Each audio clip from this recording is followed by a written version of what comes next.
It is something remarkable when someone who is a general, a high-ranking military official, speaking to a reporter like this, telling their honest, unvarnished truth to a reporter. It's a big deal. Pete Hegseth is in trouble. I mean, our country generally is in trouble. But Pete Hegseth as a leader is having a problem. I'm going to read a headline and a few paragraphs from this Washington Times article. And let me tell you, when the Washington Times has always been conservative, but it really took kind of a radical turn over the course of the last couple decades. And when the Washington Times is saying that Hegseth has lost the generals, the top military officials who are subordinate to him, that's a problem. There is discord in the ranks, not among the enlisted ranks. I was enlisted in the Marine Corps, not among the young, junior members of our military, but from the people who run it. The intellectual element of our military, the commanders, they have no respect for Pete Hegseth. They are embarrassed by Pete Hegseth. Get a load of this headline from the Washington Times. He lost us. Generals, senior officers say trust in Hegseth has evaporated. Secretary's critical worry, Pentagon at risk of enduring damage amid firings, resignations, and early retirements of high-ranking staff. In government and in the military, there is something called institutional knowledge. When you have people who have been in the military for 30, 35, some 40 years, you don't attain those ranks without having deep knowledge of how things work.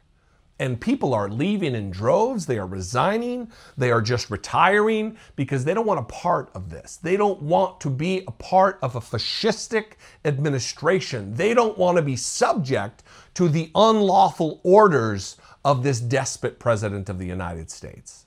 And they're sounding off and letting reporters know, and it's being reported by conservative outlets, that we got a serious situation in our military.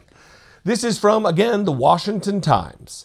Defense Secretary Pete Hegseth has lost the trust and respect of some top military commanders with his public, quote-unquote, grandstanding, widely seen as unprofessional, and the personnel moves made by the former cable TV host leading to an unprecedented and dangerous exodus of talent from the Pentagon, said senior military officers and current former Defense Department officials. Again, I cannot stress this enough. This is from a conservative newspaper. This might as well be Newsmax referring to Pete Hegseth as a former morning show host. This is a big deal. This is a sea change. This is the needle moving in the correct direction relative to maybe seeing Pete Hegseth seeing his way out. Numerous high-ranking officers painted Mr. Hegseth's September 30th speech to hundreds of generals and admirals gathered at Marine Corps Base Quantico in Virginia as a turning point in how his leadership style, attitude, and overall competency are viewed in the upper echelons of the U.S. Armed Forces. Quote, "It was a massive waste of time. If he ever had us, he lost us," one current Army general told the Washington Times.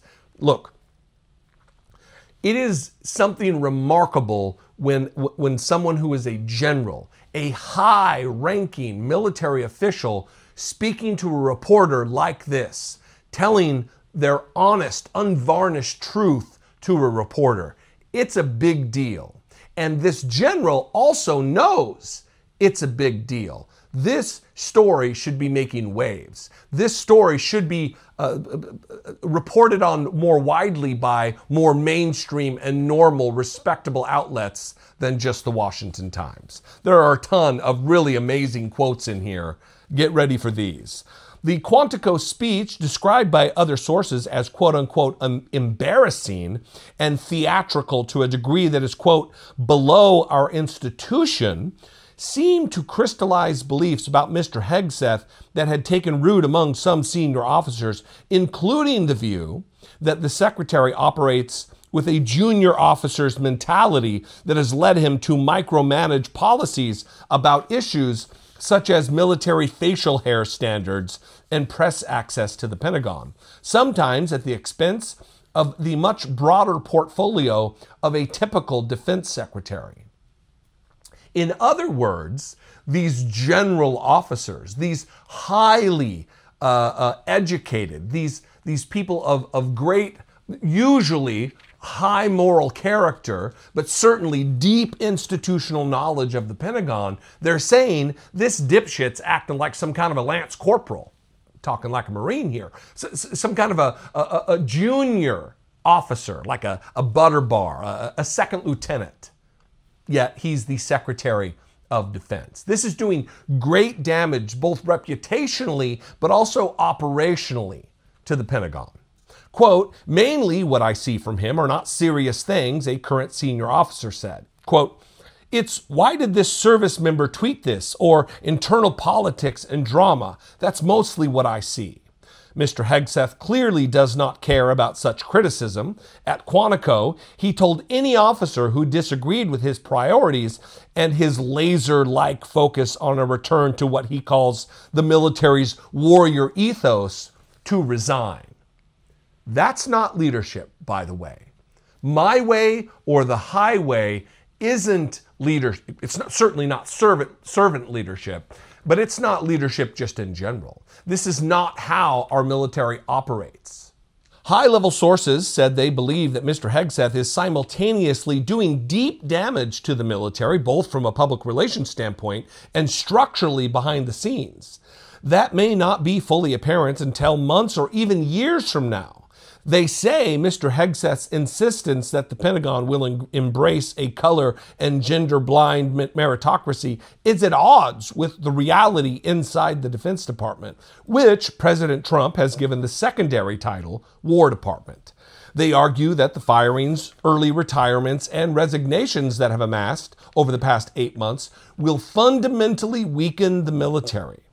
Across the services, this is a quote, across the services, we are bleeding talented generals and flag officers for what appears to be the opposite of a meritocracy, another current senior officer said. Quote, there are people being held back from promotions or being fired or removed for sometimes unknown reasons, often for favoritism or just simple relationships. Now, I would take that a step further. This isn't about favoritism, unless, of course, you believe holding whites in favoritism is favoritism. I don't call that favoritism. I call that racism. I call that xenophobia. I call that out of step with the proper functioning of the United States military. And I'm saying that as a former United States Marine, someone who served on active duty for years. The Pentagon, under Donald Trump and Pete Hegseth, is systematically erasing the contributions of black people, deleting photos from Pentagon websites of women, firing them, moving them from different commands, of the absolute bigotry of forcing out of military service transgender individuals in the military.